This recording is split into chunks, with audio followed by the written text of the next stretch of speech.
안녕하세요. 지금 이 시간에는 미코박테리움에 대해서 말씀드리도록 하겠습니다. 미코박테리움은 항산균이에요. 그런데 이 항산균은 그 항산성을 가지고 있어서 항산균 이렇게 불리는데, 그런 항산성이 질병과 관련돼서 여러 가지 특징적인 현상들을 일으키거든요. 그래서 그런 것과 관련된 내용들을 설명할 수 있어야 됩니다. 그 다음에 그 항산성이 나타나는 이유가 바로 세포벽 구조가 다른 gram 양성세균과 다르기 때문인데, 그 차이점에 대해서도 설명할 수 있기를 바랍니다. 그리고 항산균 미코박테리움 속에 결핵균이 있는데, 결핵균이 어떻게 병을 일으키는지, 그 다음에 투베클린 피부 검사를 통해서 결핵을 이제 진단을 해내는데, 투베르클린 피부 검사는 어떻게 하는 건지, 그 다음에 이렇게 진단이 끝나고 나면 치료를 해야 되겠죠. 그래서 결핵을 치료할 때 어떻게 치료하는지 말씀할 수 있어야 됩니다. 그 다음에 우리나라에서는 어린이가 태어나면 바로 BCG 접종을 권장하는데, 왜 권장하는지 이 이유도 설명할 수 있기를 바랍니다. 그리고 또 다른 미코박테리움 감염증 중에 한센병이라는 게 있어요. 나병이라는 거죠. 이 한센병이 병형이 굉장히 다양한데, 어떤 원리에 의해서 병형이 나타나고 질병 경과가 진행되는지에 대해서도 설명할 수 있기를 바랍니다. 네, 지금 저희가 gram 양성 막대균에 대해서 쭉 살펴보고 있는데요. 그 중에 마지막 시간인 마이코박테리움에 대해서 얘기하는 시간이에요. 그 마이코박테리움에는 지금 말씀드린 것처럼 마이코박테리움 투버클로시스라고 하는 결핵균이 있고요. 그다음에 마이코박테리움 레프레라고 하는 나균이 중요합니다. 1976년에 이청준이라는 분이 쓰신 당신들의 천국이라는 소설이 있어요. 그 배경이 어디냐면 바로 소록도인데요. 소록도는 일제시대에 만들어졌던 한센병 환자 요양원이에요. 한센병은 나병을 의미합니다. 그 나병 병원체를 발견한 사람이 한센이었기 때문에 이름을 따서 한센병 이렇게 부릅니다. 이 한센병, 나병, 영어로는 레프러시, 또 한센스 디지즈 이런 병은 역사가 굉장히 오래됐습니다.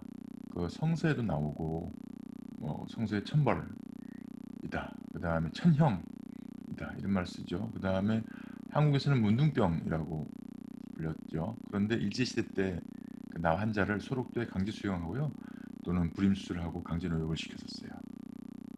그게 1916년에 소록도에 100명의 환자를 수용할 수 있는 자해 의원이 설립되면서 역사가 시작된 거고요. 이런 한센병은 나균이라는 세균이 몸에 침입해서 피부와 말초신경을 침범하는 만성 전염병입니다. 그리고 또 면역 질환의 하나예요.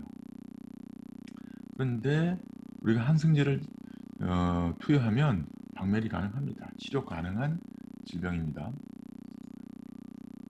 이게 그 기록에 남아있는 소록도의 자해병원 병사고요. 그 다음에 한센병 환자 사진이에요. 피부에 이렇게 병변을 가져오고, 그 다음에 갈고리 손 같이 손가락, 발가락들이 끊어지는 그런 결과를 가져오는 무슨 질병이죠. 그 조직 속에서 조직을 끄집어내서 항산성 염색이라는 염색을 해보면 이렇게 빨갛게 염색되는 균들이 관찰됩니다. 좀 더 자세하게 보면 이렇게 되어 있고요. 그래서 항산성 염색을 하면 나균은 빨갛게 염색되고요. 이건 그 전자현미경 사진이에요. 마이코박테리움 레프레라고 이름이 붙어 있습니다. 나병 유병률 2016년 자료인데, 보시면 우리나라도 색깔이 없는 건 아니에요. 여기 이제 아주 연한 핑크빛이 1명 내외, 그러니까 10만 명당 1명 내외로 발생한다라는 건데, 우리나라에서도 꾸준히 환자들은 발생하고 있어요. 그런데 보시면 진한 곳, 인도하고 브라질 이런 데에서는 꽤 많은 환자들이 발생하고 있는 게 보이죠. 전 세계적으로 보면 발병률이 굉장히 감소되어 있는 걸 우리가 그 다음에 또 이것과 관련해서 재밌는 게 춘이라는 책 아시나요? 알렉산드로 디마가 1848년에 지은 책인데 그 춘이는 이제 요 동백꽃 부인이라고 불리는 라다메 까멜리아스라고 불리는 이제 여주인공 마르그리트에 대한 내용인데요. 이게 이제 사교계의 꽃으로 떠올랐다가 나중에 결핵으로 사망하는 뭐 그런 내용들이 들어있는데 이 1800년대도 결핵 같은 병들이 유행하고 있었고 그게 이제 소재가 될 정도로 사람 사이에 퍼져 있었던 것들이죠. 결핵은 투버클로시스라고 쓰고요. 약자로 TB라고 읽습니다. 결핵으로 죽은 사람의 폐를 보면 작은 결절들이 막 보이거든요. 그래서 그런 결절이 생긴다고 해서 투버클로시스 결핵이란 말이 붙었습니다. 이 병변 조직에서 균을 꺼집어내서 염색을 하면 역시 항산성 염색에 빨간색으로 염색이 돼요. 이건 그 전자미용 사진이고요.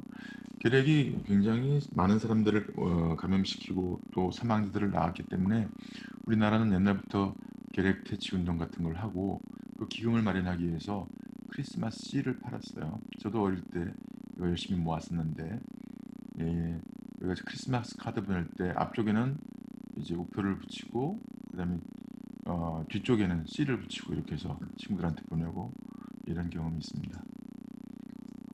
2017년 결핵 발생 빈도 보시면 역시 아프리카, 그다음에 인도, 동남아 이런 데서 남미 이런 데서 많이 퍼지고 있고요. 그다음에 우리나라하고 비슷한 수준으로 중국이나 우리나라 이런 데에서도 결핵들이 퍼지고 있는 걸로 돼 있고 북한은 우리보다 더 많을 걸로 그렇게 생각하고 있습니다. 이러한 결핵균, 나균은 마이코박테리움 속에 속하는 세균들입니다. 마이코박테리움은 한센이 1873년에 발견했는데 처음에 발견한 게 바로 마이코박테리움 레프레 나균이에요. 그리고 1882년에 로버트 코우가 결핵균 마이코박테리움 투버클로시스를 발견했습니다. 그리고 나서 보니까 마이코박테리움에 속하는 균들이 꽤 많았던 거예요. 그래서 130여 종 이상이 지금 발견되고 있습니다. 이 균의 병의 특징은 세포 내 감염균입니다. 그래서 몸속에 들어오면 세포 내로 들어가서 세포 속에서 살면서 만성의 염증 반응을 일으키고 유과정을 형성하게 돼요. 이 과정 중에 조직 손상이 일어나게 되고요. 그렇게 해서 결핵균은 결핵이라는 병을 일으키고 나균은 나병을 유발하게 되죠.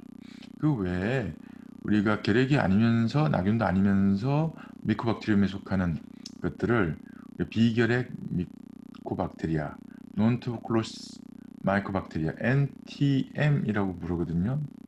이런 것들도 여전히 사람들한테서 질병을 일으키고 있습니다.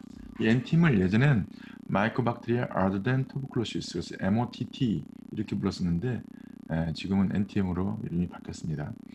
주로 면역 기능이 떨어진 사람한테서 발병률이 높은 걸로 되어 있어요.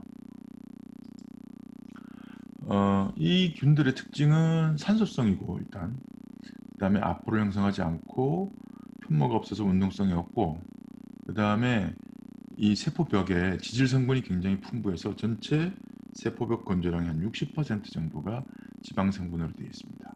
이러한 성질이 건조, 그 다음에 산, 살균제 이런 데 내성을 나타내게 만들고요. 그 주성분이 미콜산이에요. 미콜산, 마이콜릭 애시드. 이러한 마이콜릭 애시드, 즉 지질 성분이 풍부하다는 성질 때문에 항산성 염색 특성을 가지게 됩니다. 이게 어떤 의미냐면 이런 항산성은 염색이 쉽게 안 됩니다. 그래서 염색을 할 때 우리가 가온 염색을 해요. 떳떳하게 열을 가하면서 염색을 해요. 그런데 일단 염색이 되고 나면 또 산이나 알칼리로 이렇게 탈색을 해도 탈색이 되지 않아요. 우리가 왜 그람 염색할 때는 크리스탈 바이올렛이라는 염색약으로 염색한 다음에 그 다음에 알코올로 탈색하면 뭐 빠지면 그람 음성, 안 빠지면 그람 양성 이렇게 얘기한다고 그랬잖아요. 여기서도 염색이 잘 안 되지만 산이나 알칼리로 탈색을 했을 때 탈색이 안 되는 성질, 그거를 우리가 항산성 acid fastness라고 얘기를 하고요. 이 미코박테리움이 바로 항산성을 가지기 때문에 막대균이라서 항산성 막대균 acid fast bacilli AFB라고 얘기합니다. 항산성 막대균, 그럼 보통 우리나라에서 이제 결핵균을 의미하게 돼요. 이게 이제 다양한 종이 있는데 세대 시간이 2시간에서 24시간으로 다양하다 이렇게 돼 있잖아요. 이게 이제 아주 좋은 조건에서 배양을 해도 결핵균 같은 경우는 이 세대 시간이 길어가지고 배양을 해도 한 2주 정도 걸려야 진락을 관찰할 수가 있어요. 그래서 기준을 일주일로 두고 배양을 했는데 일주일 이내에 증식이 돼서 진락을 형성하면 신속 증식균 이렇게 얘기하고요.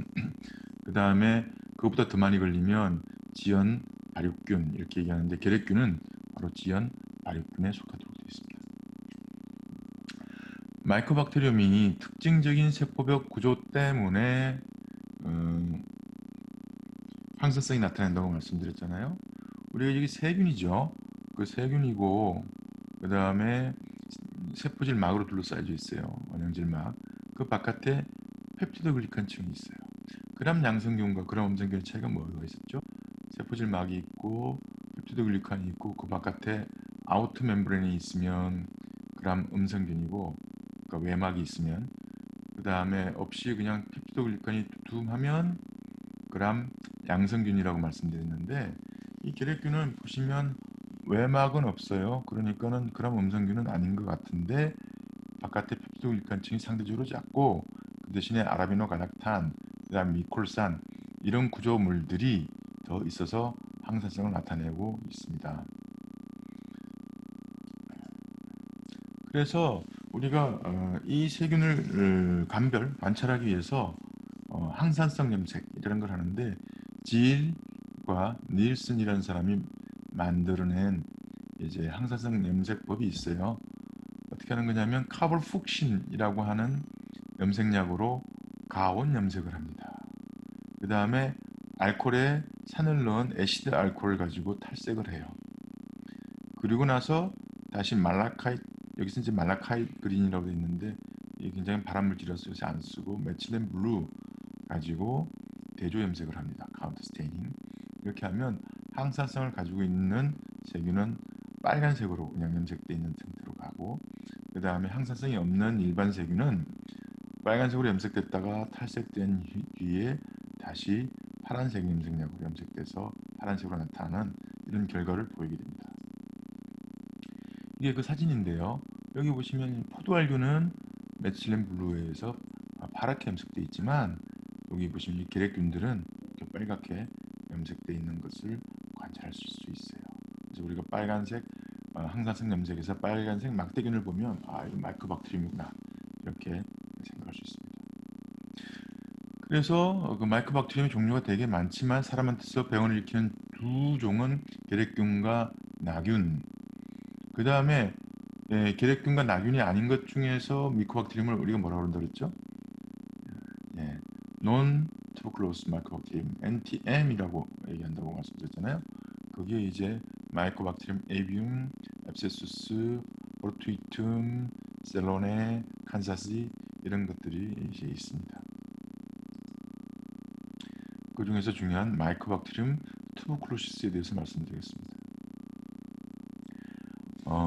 마이코박테리움 투버클로시스균은 객담에서 이제 도말한 다음에 염색해 보니까 이렇게 그람 항산성을 나타내는 빨간색으로 염색되는 이제 막대균들이 이제 관찰이 되죠. 전자현미경으로 찍어보면 막대균 형태로 나타나는데 이 균의 특징이 뭐냐면 뭉쳐서 자라요. 뭉쳐서. 그래서 어떻게 보면 이거 곰팡이처럼 보입니다. 세균명을 한번 보십시다. 미코, 이거 원래 곰팡이라는 뜻이거든요. 박테리움, 세균이라는 뜻이잖아요. 그래서 옛날 관찰할 때도 보니까는 세균이 곰팡이처럼 이렇게 뭉쳐 자라는 것 때문에 이름이 이렇게 붙은 것 같아요. 그래서 미코박테리움 투버클로시스는 뭉쳐 자라는 성질이 있습니다. 그리고 이 균들이 탐식되면 세포 내에서 죽지 않고 유가종을 형성하고 자랍니다. 그 결과가 이 결과인데요.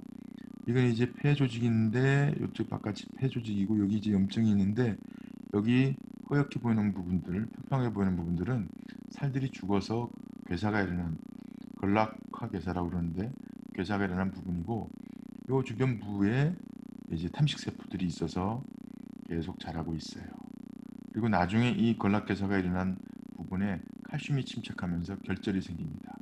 그렇게 되면 우리가 폐 가슴 사진을 찍으면 점점 이렇게 보이시죠? 허옇게 보여요. 그래서 결핵이고요. 그 다음에 결핵은 심하면 사람이 죽을 수 있고 죽은 환자 결핵에 죽은 환자의 폐인데 폐에서도 우리가 결절들을 관찰할 수가 있어요. 가늘고 긴 항산성 막대균이고 덩어리로 관찰됩니다. 그 다음에 유전자가 한 4,000개 정도 꽤 많고요. 그 유전자 중에서 지방대사와 관련된 유전자가 한 250개 정도 된대요. 그리고 이제 세포벽이 그람 양성균하고 같죠. 왜냐면 안에 막이 있고 바깥에 펩티드글리칸층이 있고 아우터 멤브레인이 없으니까. 그런데 펩티드글리칸층에 다당류인 아라비노갈락탄이라는 게 공유결합되어 있고 그 다음에 그 끝에 또 미콜산이 있어서 골격을 형성해요. 그래서 안쪽에 펩티드글리칸, 그 중간에 아라비노갈락탄, 그 다음에 미콜산 이런 형태로 되어 있고 그 외에도 지질, 당지질 뭐 이런 것들, 단백 이런 것들이 존재하고 있습니다. 그래서 펩티드글리칸은 펩티드글리칸 일반 세균의 펩티드글리칸은 N-아세틸글루코사민하고 N-아세틸뮤라믹 애시드로 구성되어 있는데 계력균은 N-아세틸글루코사민하고 N-아세틸 글라이콜릴뮤라믹 애시드로 구성되어 있어요. 그래서 원래 일반 세균의 펩티드글리칸 층은 페니실린이나 아니면 라이소자임의 감성이 있어서 녹지요. 그런데 계력균의 펩티드글리칸은 라이소자임의 저항성이 있습니다. 그 다음에 미콜산을 가지고 있다고 했잖아요. 그 미콜산의 측세의 길이가 굉장히 길어요. 길어서 긴 구조를 가지고 있을 거예요. 그 다음에 또 세포벽 구성 성분 중에 리포 아라비노 만난이라는 것들이 있는데 이게 이제 계력균, 나균, 그 다음에 계력균의 예방 접종으로 쓰이는 BCG균 이것도 만노주가 달라붙어 있는 이 LAM이라는 게 있다라는 게 특징이고요. 그 다음에 마이코박테리움 중에서 빨리 자라는 균, 마이코박테리움 스메그마티스라는 균이 있는데 이건 또 그 성분이 좀 다르다 이러는 거죠. 미콜산이 마이코박테리움 투베kulosis에 있다고 말씀드렸는데 이제 미콜산의 구조입니다. 공통적인 오른쪽 구조를 가지고 있고 측세가 쭉 둘러붙어 있는데 이게 굉장히 길어요. 긴 구조를 가지고 있어요. 그래서 다시 보여드리지만 막이 있고 펩티도글리칸이 있고 아라비노글락탄이 있고 미콜릭 애시드가 있는데 굉장히 길다고 말씀드렸죠. 그 다음에 리포 아라비노 만난 같은 게 이렇게 붙어 있고요. 이 계력균은 35도 내지 37도씨에서 잘 자랍니다. 그런데 너무 낮은 온도 또 너무 높은 온도에서는 잘 증식하지 않아요. 새들이 대사가 굉장히 빨라서 체온이 높거든요. 42도에서 45도까지. 그래서 거기서는 증식을 못하고 너무 추워도 증식을 못한다라는 거죠. 그리고 60도씨에서 우리가 한 20분 동안 가온을 하면 죽어요. 그래서 이게 저온살균법의 대상이 되는 겁니다. 우리가 저 소에서 젖을 짜면 우유를 짜면 그 우유 속에 이 계력균 같은 비슷한 균들이 살아있을 수 있거든요. 그걸 없애기 위해서 저온살균법으로 살균을 해요. 62도씨에서 30분간 가온을 했다가 식히면 그 안에 있던 계력균 같은 것들이 죽게 되거든요. 그래서 저온살균법, 파스테리제이션의 대상이 됩니다. 그 다음에 산소균입니다. 그리고 산소를 너무 좋아해서 산소가 많은 곳에서만 자랍니다. 그러다 보니까 우리 몸속에서는 어디가 산소가 제일 많아요? 폐죠, 폐. 그래서 폐 중에서도 폐 위쪽하고 폐 아래쪽하고 이렇게 비교해 보면 폐 위쪽은 공기가 가벼우니까 위로 또 오르고, 그 다음에 폐 아래쪽은 들어온 피가 깔아앉아서 가기 때문에 상대적으로 피가 많고 그 다음에 산소가 적어요. 그래서 폐 위쪽에서 더 결핵균들이 잘 자랍니다. 그리고 피가 많이 가는 기관에 가서 감염을 일으킬 수 있습니다. 그래서 신장이나 뇌, 골수 이런 데 갑니다. 우리가 맨날 결핵을 폐결핵 이렇게 얘기해서 폐에서만 병을 일으키는 줄 알지만 실제로 결핵은 전신성 질환입니다. 다만 산소 요구도가 세기 때문에 산소가 많이 가는 데서 더 잘 자랄 수 있다라는 거죠. 결핵균이 온도에는 민감한 편인데 햇볕, 자외선 이런 데는 또 저항성이 약해요. 그래서 이 자외선 조사로 결핵균을 많이 죽입니다. 결핵 때문에 수술을 하는 경우가 있는데 그러고 나면 수술한 수술장 같은 것이 결핵균에 오염될 수 있잖아요. 그때 자외선을 쬐도록 되어 있습니다. 그리고 결핵균을 잘 제거하기 위해서 이불 같은 것들을 햇볕에 꺼내서 말리면 결핵균들이 자외선에 약하기 때문에 잘 죽고 뭐 이런 식으로 되죠. 하지만 건조나 산 알칼리, 화학물질 이런 데는 내성이 강한 편이에요. 그래서 우리가 멸균 배울 때 어떤 용어가 있냐면 아포가 있거나 뭐 결핵균 이런 거를 죽일 수 있다. 그러면 이제 센 멸균법이라는 뜻이죠. 이제 그런 말로 쓰는 것처럼 그런 내성이 좀 있습니다. 직사광선 노출에 2시간, 건조 객단에서 6 내지 8개월 오래 가죠. 그 다음에 객단 건조 비만에서 8일 내지 10일 정도 생존하고 있다는 사실들이 알려져 있어요. 우리 몸이 결핵균에 감염되면 한 3주 내지 6주 이 정도 되면은 세포성 면역이 활성화돼서 균을 제어할 수 있습니다. 하지만 일부 한 5%에서 활동성 결핵으로 진행됩니다. 활동성이라는 건 뭐냐면 몸에서 뭐 객담이나 이런 형태로 균들이 바깥으로 나온다는 뜻이에요. 딴 사람을 전파시킬 수 있다라는 뜻입니다. 우리 몸이 면역으로 결핵균을 제어할 수 있지만 제어하지 못하는 경우는 또 잠복 감염에 들어갈 수 있습니다. 그래서 이제 전 세계 인구의 3분의 1이 잠복 감염이라고 얘기를 하고요. 조용히 잠자고 있다. 그 중에 한 5 내지 10%가 활성화돼서 몸 바깥으로 균을 배출하면서 결핵으로 발병하게 된다는 거죠. 그런 결핵을 투버클로시스, TB라고 얘기하는데 이게 이제 결핵이 막 심해지면 면역 기능이 떨어지면서 온몸으로 결핵균들이 전파돼서 심지어 피부 같은 데도 결절이 생길 수 있거든요. 그거를 밀리아리 TB, 밀리아리가 원래 좁쌀 같다 뭐 이런 뜻이라고 하는데 몸 전체로 결핵균이 퍼져서 생기는 질병, 이걸 밀리아리 TB. 이렇게 되면 사람이 살기가 힘들죠. 부터 또 자기 한정성, 결핵성 흉막염. 왜 폐에 물이 찼어요? 이런 얘기 들어보신 적 있으세요? 그거 이제 늑막에 염증이 생겨가지고 물이 차는 거거든요.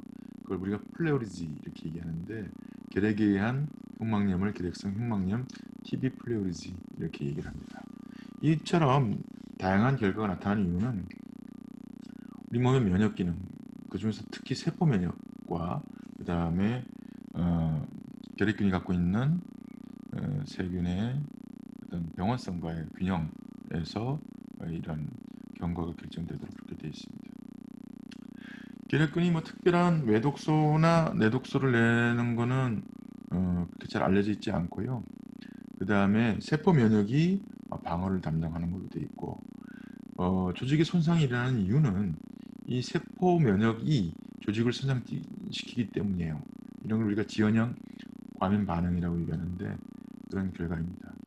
그리고 예로부터 가난하고 영양 상태가 안 좋고 그 다음에 생활 환경이 안 좋고 햇볕 못 쬐는 그런 데서 사는 사람들이 잘 걸렸고요. 유전적 소인도 있는 것 같아요. 네. 우리나라 지금 결핵이 우리 잘 먹고 잘 살잖아요. 그러면 결핵이 없어져야 되는데 다른 나라에 비해서 결핵 유병률이 높다고 얘기하거든요. 그런 건 아마 유전적 요인이 있는 것 같은데 이거는 연구가 더 필요할 것 같아요. 계렉이 어떻게 병을 일으키냐면 일단 계렉균은 호흡기로 들어옵니다. 그리고는 호흡기에 있는 대식세포에 들어가서 죽어야 되는데 죽지 않으면 이제 유가종이 형성되게 돼요. 그러면 과정 중에 이제 T세포가 활성화돼서 면역 반응이 이제 촉발되게 되죠. 그러면서 세포성 면역, 세액성 면역이 다 이제 만들어지긴 되는데 감염 한 2주, 3주 정도 되면 이제 항원이 작동하는 항원 특이 세포 면역이 발달하게 되고요. 그다음에 이제 면역이 활성화되기 때문에 마크로파지가 그 계렉균이 있는 주변 조직으로 들어와서 탐식을 하는데 탐식을 해도 계렉균은 죽지는 않아요. 그러니 이제 유가종이 형성되죠. 유가종은 그래뉼로마 이렇게 얘기하는데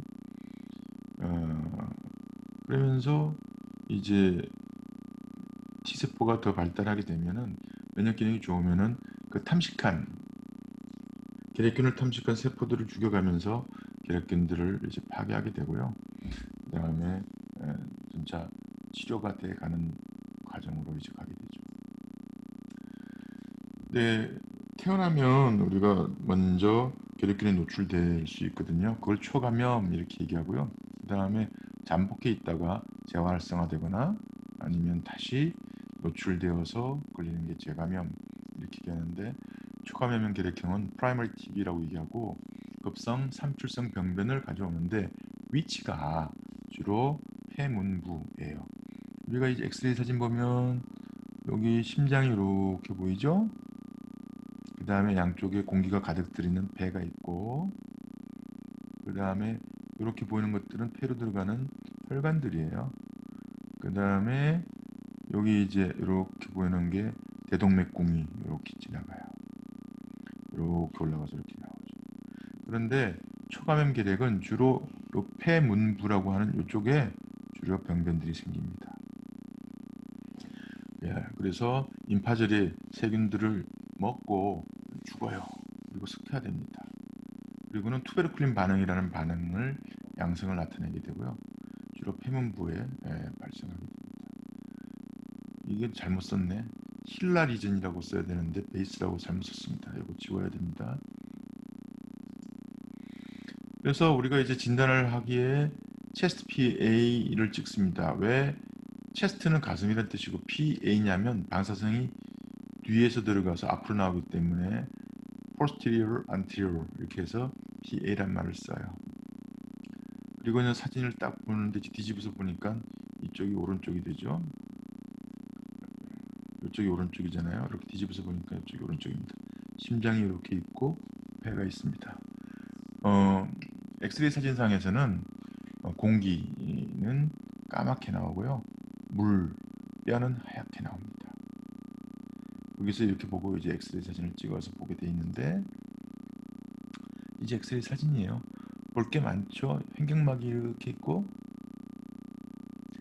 심장이 이렇게 있고 여기 오른쪽 심장이고 여기 왼쪽 심장이에요. 그 다음에 대동맥공이 이렇게 올라갔다가 내려오고 갈비뼈가 이렇게 윗장뼈가 이렇게 있고 갈비뼈들이 있죠. 폐죠.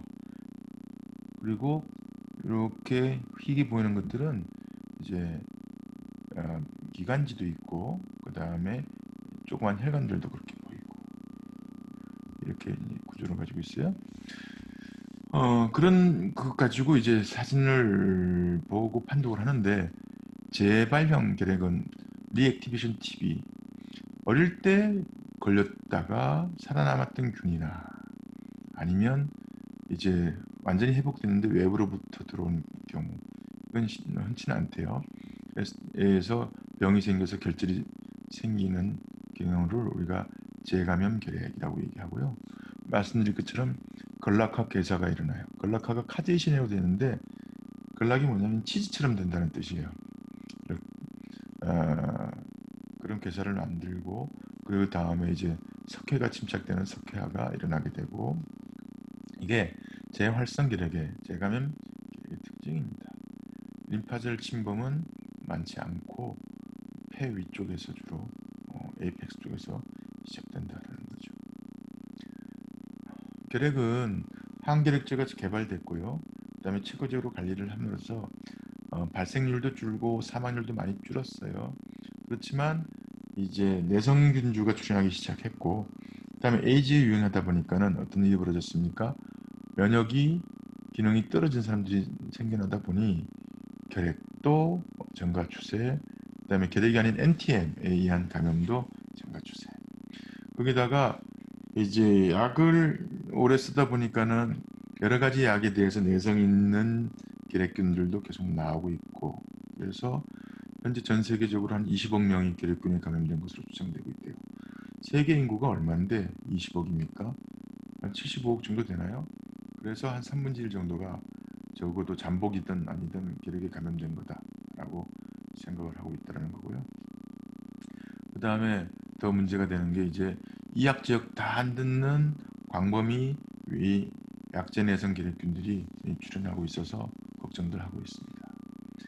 2012년 아니 10년 전 보고지만 130만 명이 연간 결핵으로 사망하고 있고, 그 다음에 다제 내성 결핵 MDR-TB 환자가 45만 명이고, 그 다음에 광범위 약제 내성 결핵인 XDR-TB 결핵 환자가 127건이나 된다라고 하고 있었으니 지금 좀 더 늘었을 것 같아요. 선진국은 감염률이 0.1% 이하, 질병 발생률이 2 내지 5% 이하인데 우리나라는 1965년부터 95년까지 5년 간격으로 전국 결핵 실태 조사를 했었는데 그 이후로는 안 하고 있어요. 그래서 95년 자료가 마지막. 활동성 폐결핵 유병률이 1%였고 균 양성 유병률이 0.2%, 연간 결핵 감염 위험률이 0.5% 이렇게 돼 있고요. 그 이후로는 이제 추정치들이 나오는데 WHO에서 보면 인구 10만 명당 한 150명, 신한은 인구 10만 명당 97명 정도 될 거라고 얘기를 하고 있어요. 근데 이제 이건 결핵 실태 조사에서 나왔던 자료들이고, 이제 결핵 환자가 생기면 신고를 하잖아요. 2005년 데이터가 있었는데 그게 88명이었거든요. 그런데 이제 지금 상태는 어떤지 한번 확인해 봐야 될 것 같아요. 어쨌든 인구 10만 명당 사망률이 6.3명, 2001년 데이터인데 10대 사망 원인의 하나였었어요. 초감염 폐렴은 주로 어린이한테 생기고 무증상으로 가는 경우도 있고 기침 좀 하고 식욕부진하는 정도에서 끝나는데 재활성화되거나 재감염이 되면 기침, 객담, 그다음에 식욕부진, 피곤, 체중 감소 이렇게 되다가 심하면 각혈도 하고 이렇게 되는 거죠. 살들이 많이 빠져요. 그런데 이제 우리가 이 폐에서 생기는 결핵이 폐결핵이잖아요. 그 폐결핵 말고 폐외결핵이라는 게 있어요. 그래서 림파질도 감염시킬 수 있고 흉막도 감염시킬 수 있고 상기도, 생식기, 그다음에 결핵성 내막염도 일으킬 수 있고, 그다음에 밀리아리 TB라고 그랬죠. 피를 타고 온몸으로 들어가서 온몸 장기에 좁쌀 같은 유가종을 형성하는 성립성 결핵도 있고, 그다음에 신장의 결핵을 일으키기도 하고 부신의 결핵을 일으키기도 하고 골관절의 결핵을 일으키기도 하고 척추의 결핵을 일으키기도 하고. 예전에는 폐결핵이 많았고 그게 척추로 가서 척추 결핵이 생기면 척추뼈가 주저앉아서 우리가 얘기하는 곱추, 키포시스가 되거든요. 그래서 그 곱추가 되는 것도 원인이었어요. 사고로 또 곱추가 될 수가 있지만 이게 결핵으로 인해서도 생길 수 있었습니다. 다시 한번 말씀드리지만 결핵은 전신성 질환입니다. 진단은 엑스레이 사진을 찍게 되고 그 다음에 객담 도말 검사를 하는데 한 번으로는 잘 안 나올 수 있으니까 한 두세 번 정도 해서 항산성 염색을 하고 난 다음에 그 항산성 막대균을 관찰하면 돼요. 그리고 이제 배양을 하게 되죠. 배양은 이게 지연 발육균이기 때문에 배양하는데 한 2주 정도 걸리고요. 그 다음에 진락 형성해서 어떻게 되는지 보는데 적어도 2달 정도를 배양 관찰을 해야 된다고 합니다. 유전자 검사를 할 수가 있는데 너무 민감해서 예전에는 확진법으로 안 썼는데 왜냐하면 이게 유전자 검사법이 한 3개 정도의 결핵균만 있어도 양성으로 나오거든요. 그래서 결핵 환자랑 접촉해서 결핵 환자가 내뿜는 결핵균을 내가 뽑기에 가지고 있을 수 있어요. 그렇다고 내가 결핵균은 아니잖아요. 결핵 환자는 아니잖아요. 결핵균들이 우리 몸속에서 들어와서 면역세포에 잡아먹힌 다음에 또 병을 일으켜야지 결핵 환자가 되는 거예요. 그러니까 단순히 있는 것만 가지고는 진단이 힘드니까 유전체적 복실험은 이제 양성 판정을 하는 카테고리를 명확하게 적용해야 진단에서 먹을 수가 있어요. 그 다음에 이제 면역학적 진단 방법으로 투베르클린 피부 검사라는 게 있거든요.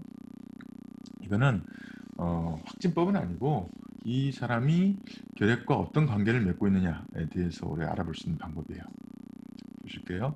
투베르클린 테스트를 망토 테스트라고도 하는데 PPD라고 하는 Purified Protein Derivatives, 이게 뭐냐면 결핵 배양액 중에 단백질 성분을 추출한 거예요. 그거를 0.1ml 5 투베르클린 유닛을 피 내에 주사합니다. 피 내, 피부 안에 주사를 해요. 면역학 시간에 배우셨죠? 피부에 뭐가 있습니까? 덴드리틱 셀, 랑게안 셀, 이런 면역 세포들이 있다가 항원이 들어오면 그거를 캡처를 해서 분해하면서 MHC와 결합해서 T세포에다가 제시할 준비를 하면서 어디로 이동하죠? 드레이닝 림프노드라고 하는 가까운 림프질로 가요. 그 림프질에서 T세포를 만나죠. T세포가 내가 알고 있는 항원을 얘가 가지고 왔네 라고 인식하면 분열 증식해서 면역 반응을 유발하게 됩니다. 그 면역 반응이 일어나는 장소는요, 애초에 그 결핵균이 투여됐던, 그러니까 이 정제 단백이 투여됐던 그 위치로 면역 세포들이 움직여 가서 반응을 해요. 그러다 보니까 시간이 걸립니다. 그래서 그 반응하는데 걸리는 시간이 한 이틀 정도 돼서 지연형 과민 반응이라고 우리가 얘기를 하고요. 그래서 반응이 나타나면 여기에 경결이라고 하는 게 생기는데, 인듀레이션, 그게 10mm 이상이면 양성. 양성이라는 건 뭐냐면 이 사람은 면역을 가지고 있네? 옛날에 걸렸었나 봐. 이렇게 주장하는 거예요. 그 다음에 반응이 없으면 음성. 이 사람은 결핵에 대해서 면역이 전혀 없네. 그리고 직경이 5 내지 9mm 정도 되면 애매. 이때는 6주 후에 다시 검사하도록 그렇게 되어 있습니다.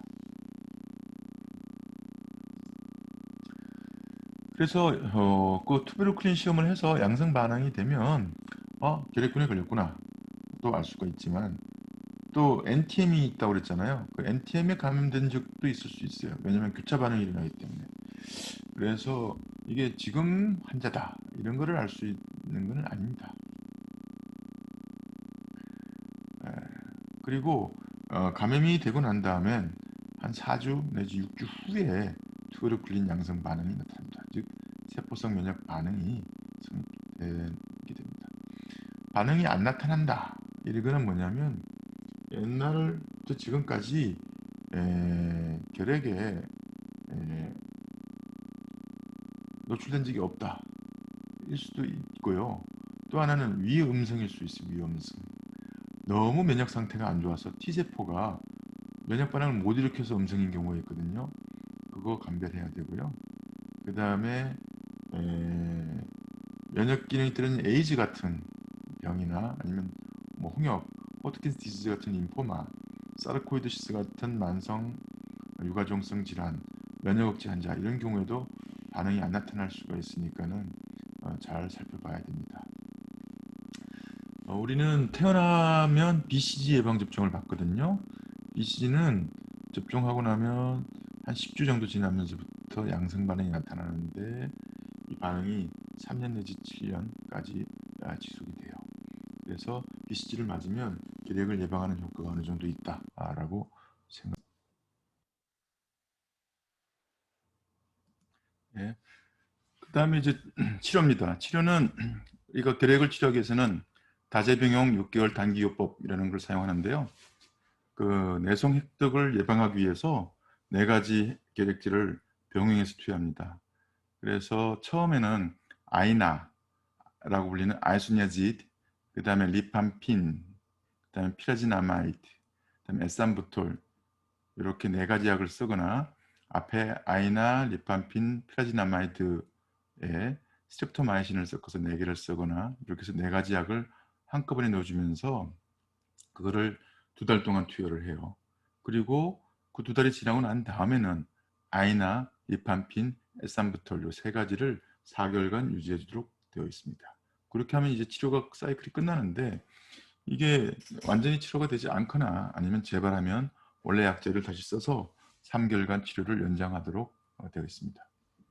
예방에는 BCG라고 하는 예방 접종을 쓰는데, 이게 이제 불어거든요. 바실레 칼메트 괴링, 이렇게 되어 있습니다. 이 칼메트 그 다음에 괴링이라는 사람은 이거를 이제 개발한 사람이 이름들이고요. 이게 마이코박테리움 보비스라고 하는 세균의 세균을 담즙산이 들어있는 배지에서 11년 동안 키웠대요. 11년 키우면서 130회 동안 계다 배양을 했더니만 병원성은 없고 살아있는 그런 세균을 얻게 된 거죠. 그래서 이거를 이제 피내에 접종을 하면 염증 반응이 생기면서 세포성 면역이 성립되는 겁니다. 그래서 우리나라는 신생아에서 BCG 예방 접종을 실시를 하고 있고 한 75% 정도의 방어 효과를 기대하고 있어요. 이렇게 간단하게 얘기를 끝내고요. 그 다음에 마이코박테리움 레프레, 나균 얘기입니다. 나균은 마이코박테리움 레프레라고 얘기하고 1814년에 한센, 게아르트 한센이라는 노르웨이 분이 이 균을 발견했기 때문에 한센스 바실라이라는 이름도 붙었고 나병을 한센스 디지즈, 그래서 한센병이라고 부르기도 합니다. 인공배양이 안 돼요. 절대세포의 기생체고 레프로시라고 하는 나병을 유발하죠. 구조는 계획균과 굉장히 유사합니다. 그리고 마우스 발바닥에 접종하면 실험동물에서는 인공적으로 키울 수가 있는데 세대 시간이 되게 길어서 10일 내지 12일 정도 된다고 합니다. 이게 그 계획균 사진이고 항산성 염색을 하면 이렇게 빨갛게 염색되는, 이거는 사진이 아니라 그림이네요. 결과를 보여줍니다. 항산균입니다. 나병은 아프리카에서 시작해서 전 세계로 퍼져나간 걸로 추정하고 있어요. 또는 노예무역이나 아니면 식민지 무역 이런 걸 통해 가지고 신대륙으로도 퍼져나간 걸로 그렇게 생각하고 있고요. 전파 경로가 불명이에요. 비말 감염되는 것 같고, 그 다음에 오염된 토양과 접촉하거나 곤충에 물렸을 때도 있을 것 같다, 이렇게 생각을 하죠. 그 이유가 보면 나 환자랑 오래 접촉한 사람들이 나병에 걸리거든요. 그리고 그 코 분비물에서 주로 나균들이 발병되기 때문에 비말 감염이 되는 게 아닐까 이렇게 생각하고 있고, 나균이 몸 바깥으로 나오면 이게 절대세포의 기생체이긴 하지만 바깥에서 7일 내지 10일간 생존이 가능하다라는 거죠. 그래서 호흡기 비말 감염으로 전파되는 것 같다라고 얘기를 하고 있고, 그다음에 동물 중에 아르마딜로나 침팬지, 그다음에 망가비 원숭이 같은 데서 발견이 돼요. 그래서 이제 얘네들이 중간 숙주 역할을 할 것 같다라고 생각을 하고 있고요. 그 다음에 최근에 발견된 게 중에 뭐가 있냐면 물이끼가 있거든요. 스파그눔 모스라고 되어 있는데 이 그림이에요. 이게 이제 덴마크가 빙하 지역이잖아요. 그래가지고 피어로드 지형이 있고 그러다 보니까는 큰 빙하가 이렇게 높은 데서 낮은 데로 오면서 땅을 긁고 간 자국들이 많아서 그게 호수가 있지 않습니까?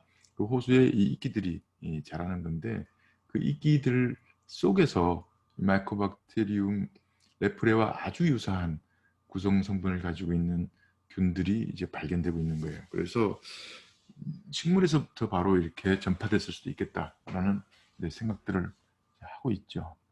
그래서 이제 뭐 동물뿐만 아니라 식물도 원인이 될 수 있겠다라는 생각들을 하고 있습니다.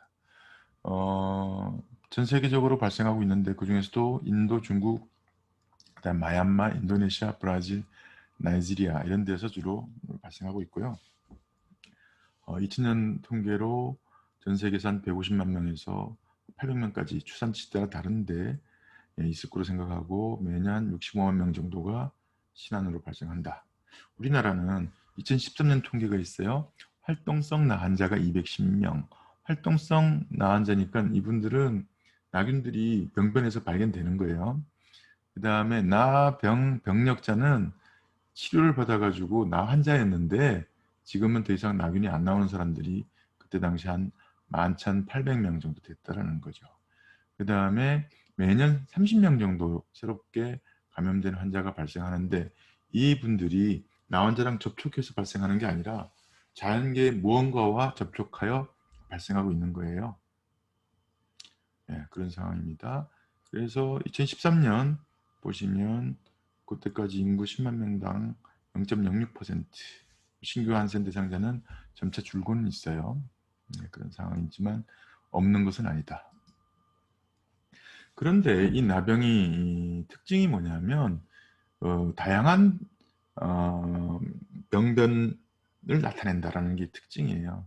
리들리하고 조플링이라는 사람이 나눈 5개 병형이 있는데 이건 뭘 기준으로 나누냐면 임상적인 양상, 그 다음에 병변에서 세균이 얼마나 많이 나오느냐, 병리 조직에 파괴된 정도나 이런 소견은 어떠냐, 면역 반응은 어떠냐 이런 거에 따라서 나눕니다.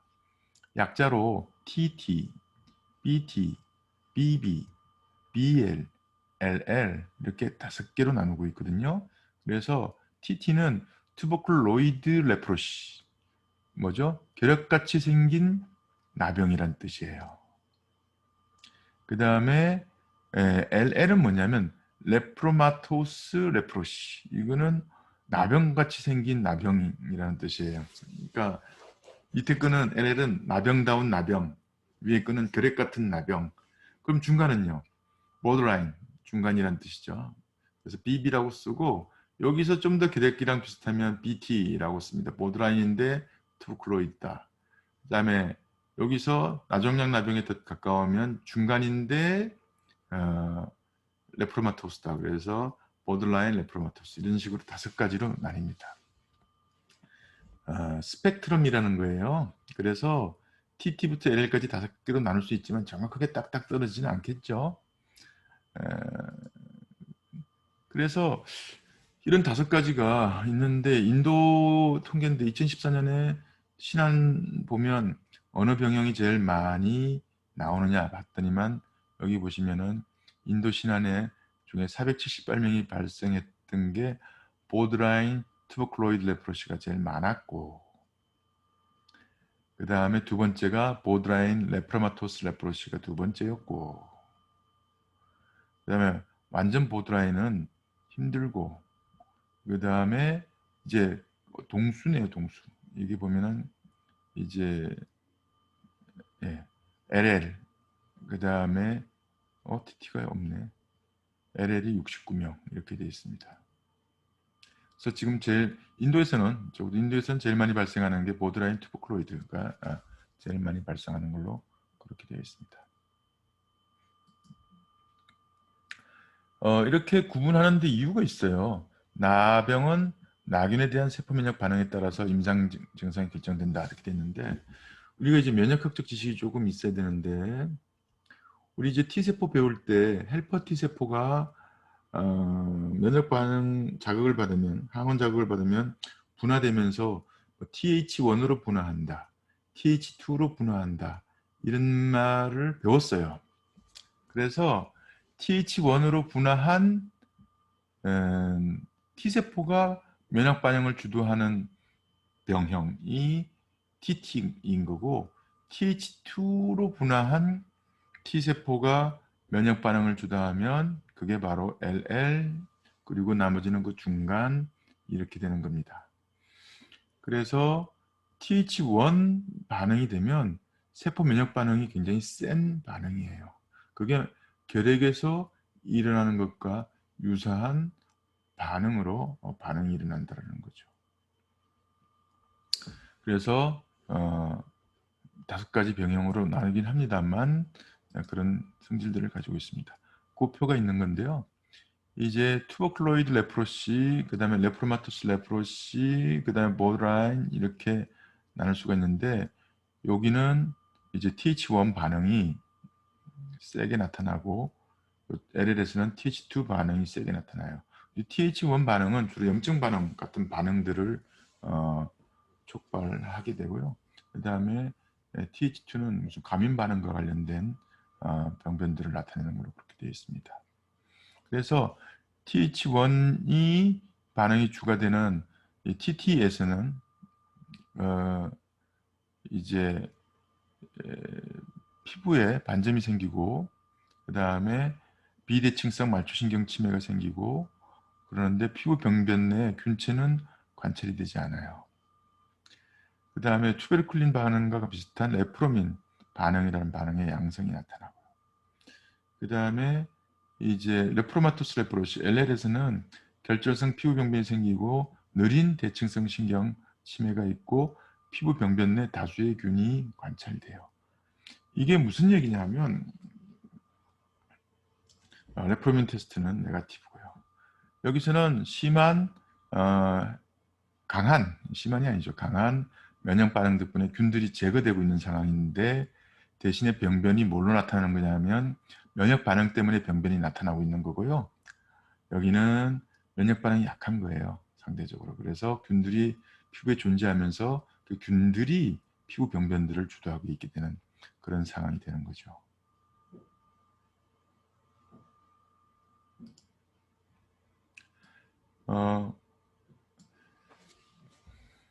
나균이 가지고 있는 병원성 인자는 1차적으로 이게 이제 말초신경을 침범하게 되는데, 그 말초신경 손상 때문에 감각이나 운동이 소실되게 돼요. 우리가 이제 배우시겠지만 당뇨병 같은 거 걸리면, 당뇨병 환자가 혈당 관리가 안 되면 몸속에 많이 남아있는 포도당이 신경에 달라붙어서 신경이 망가지거든요. 그럼 둔해져서 감각이 둔해져요. 그러면 다쳐도 다친 줄 모르고 그렇게 되거든요. 그러다 보면 염증이 생겨서 나중에 당뇨병 발 이런 게 돼가지고 발가락을 자르고 심하면 다리를 자르고 이런 일들이 벌어지는데, 이 나병도 마찬가지예요. 말초신경이 손상돼서 운동도 잘 못하지만 감각도 소실되다 보니까 자꾸 상처를 받게 되고, 그러다 보니까 신체 변형이 오게 되고요. 그 다음에 다른 조직도 감염을 시켜서 신체 변형을 가져오게 되고요. 특별하게 무슨 독소가 있거나 이러지는 않습니다. 이 그림인데요. 이제 마이코박테리움 레프레 감염되면 뭐 무증상이거나 낫는 사람도 있어요. 하지만 이제 우리 몸의 면역 반응에 따라서 이렇게 TH1 반응이 주도되는 TT부터 TH2 반응이 주도하는 LL까지 이렇게 돼 있죠. 면역 반응이 심하고 균들이 제거되고 그래서 주로 면역 반응, 셀 메디에이티드 이뮤니티로 나타나고, 그 다음에 여기서는 이제 균들이 조직에서 발견되는 그런 형태로 나타납니다. 신경은 왜 손상되느냐 하면 결핵균이 들어가서 염증 반응을 유발하게 되고요. 그 염증 반응 때문에 피가 안 들어가 가지고 신경이 썩거나, 그 다음에 세포 자멸사가 일어나거나 하면서 그 수초에 마이엘린이 빠져나가면서 신경이 이제 망가지는 그런 현상들이 나타납니다. 천천히 진행하게 되고요. 그리고 인체 병변부가 체온이 낮은 곳에서 주로 발견됩니다. 결핵균은 몸 전체에서 발견되는데, 이 나균은 잘 자랄 수 있는 온도가 약간 낮아요. 그래서 돌출 부위, 공기와 맞닿아서 체온이 식는 그런 부위에 피부, 그 다음에 코끝, 그 다음에 눈썹 위 뭐 이런데, 그 다음에 고환 뭐 이런 데서 잘 자랍니다. 피부에는 한 10cm 정도 되는 마비가 된, 통각이 마비된 얇은 문반이라고 불리는 반검이 생기고요. 예전에는 그걸 가지고 나 환자를 골라냈어요. 제가 옛날 사람이라 아주 어릴 때 공원 같은 데 가면 공원에 두 가지 붙어 있었던 것 같은데, 하나가 간첩을 잡아야 된다 뭐 이런 거 하나 하고, 그 다음에 나 환자 감별법 이런 게 있었거든요. 그래서 신고하도록 그렇게 돼 있었어요. 지금은 나 환자들이 많이 없기 때문에 그런 것도 없었지만요. 그 다음에 신경장애가 생겨서 통각마비, 신경염, 시각이상 이런 것들이 나타나고, 말씀드린 것처럼 레프라마토스 타입하고 투버클로이드 타입들이 나타납니다. 그 말초신경질환은 나균이 말초신경을 침범해서 신경세포를 파괴하고 신경을 마비시키게 되고, 그러면 감각이 둔화되고 또 감각이 없어지고, 그러다 보면 또 상처를 받고 근육이 위축되고 이래서 족하수, 수하수 이렇게 됐는데, 갈고리선 이런 것들이 이제 발생하게 되고요. 그다음에 뭐 저항도 약화되고 이래서 어떤 절단되게 되는 상황이 벌어집니다. 그 다음에 피부를 침범하게 되면 탈모와 궤양이 생기게 되는데, 땀 분비 장애가 생기고 털이 빠지고 쉽게 각질화되고 궤양도 잘 생기고, 이런 현상 때문에 특징적인 피부 병변들이 형성되게 돼요. 그 다음에 토하는 안검, 이 눈꺼풀이잖아요. 이게 마비가 돼가지고 눈을 못 감고 자죠. 그러면은 이제 염증이 생길 수가 있겠죠. 그 다음에 시신경을 침범해서 시력저하가 올 수도 있고요. 그 다음에 또 하나 이제 간 기능 약한데, 이거는 나균이 간을 침범해서 생기는 게 아니고, 나병이 있으면 이제 약을 주거든요. 그 약을 주는데 그 약 자체가 이제 간에 무리가 가는 거예요. 그래서 장기적으로 나병 약을 투여하면 간 기능 이상이 올 수가 있습니다.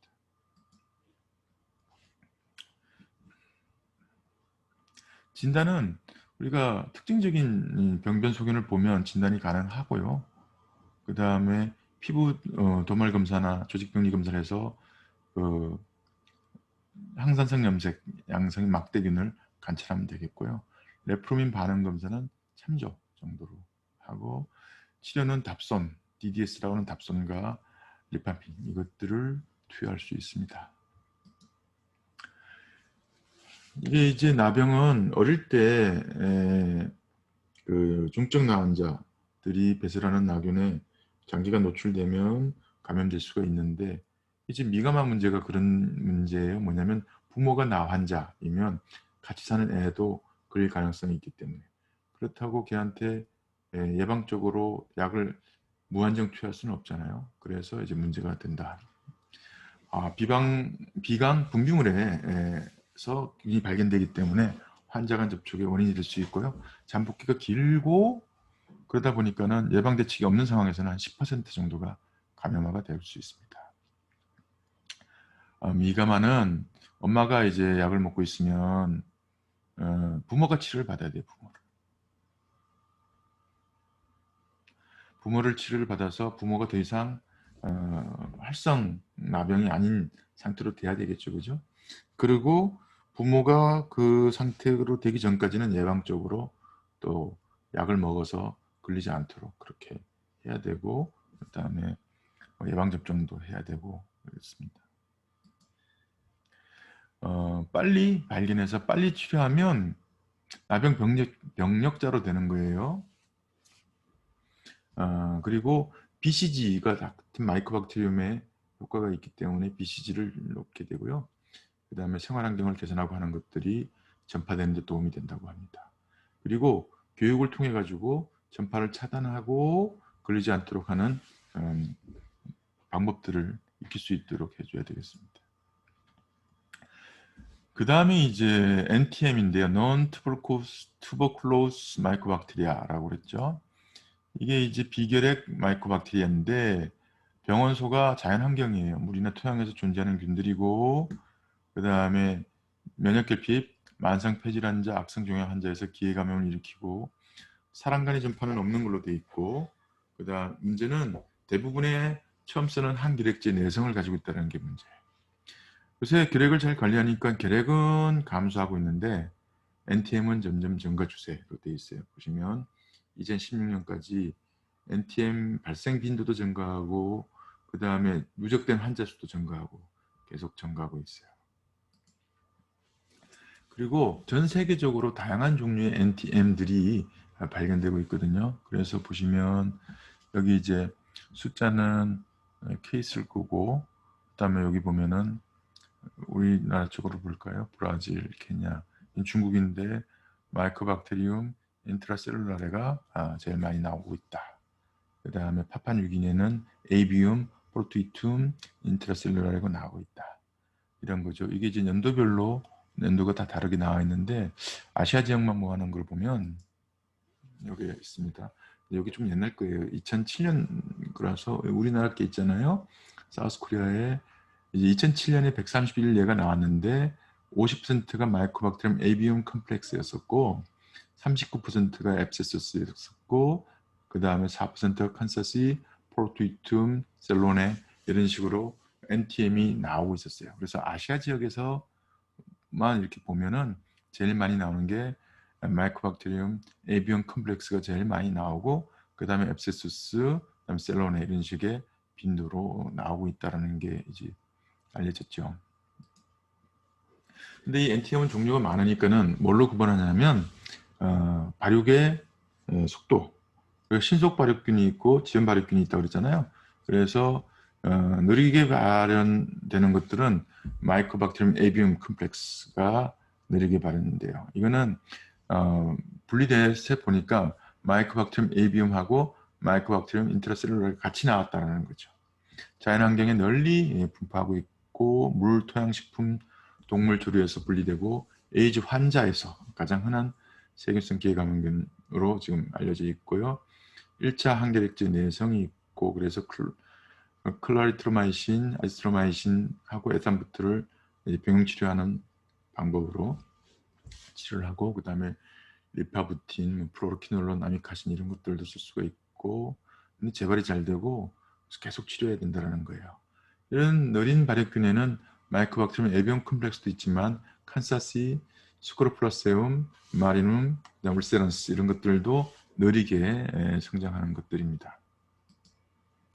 그 다음에 빨리 자라는 것들은 이제 앱세소스, 프로투이툼, 셀로네 이런 것들이 있고요. 마이코박테리움 앱세소스는 아미카시나 세폭시틴, 그 다음에 이미페넴, 클라리트로마이신 이런 것들을 쓸 수가 있다라고 얘기를 합니다. 우리 몸에서 발견되는 마이코박테리움이 또 하나 더 있어요. 마이코박테리움 스메그마티스라고 이 챕터 처음에 나왔던 내용인데 이거는 스메그마라는 게 한자로 구지 이렇게 얘기되는데 생식기 부분에 이렇게 하얗게 끼는 때를 구지라고 얘기하는데 거기에 그 균들이 발견이 돼요. 그래서 이제 배양할 수 있는데 그걸 결핵균으로 오인하면 안 됩니다. 우리가 이제 소변 받아서 신장결핵 진단할 때 이렇게 잘못해서 그 균이 들어가서 항산성 염색을 했을 때 빨갛게 나오면 신장결핵이네 이러면서 치료를 하게 되면 곤란하죠. 물론 다른 검사법으로 룰 아웃 해내겠지만 예, 그런 가능성이 있기 때문에 소변 받을 때 조심해야 되는 이유를 제공하는 그런 정도가 되겠습니다. 예, 이상 마치도록 하겠습니다. 수고 많았습니다.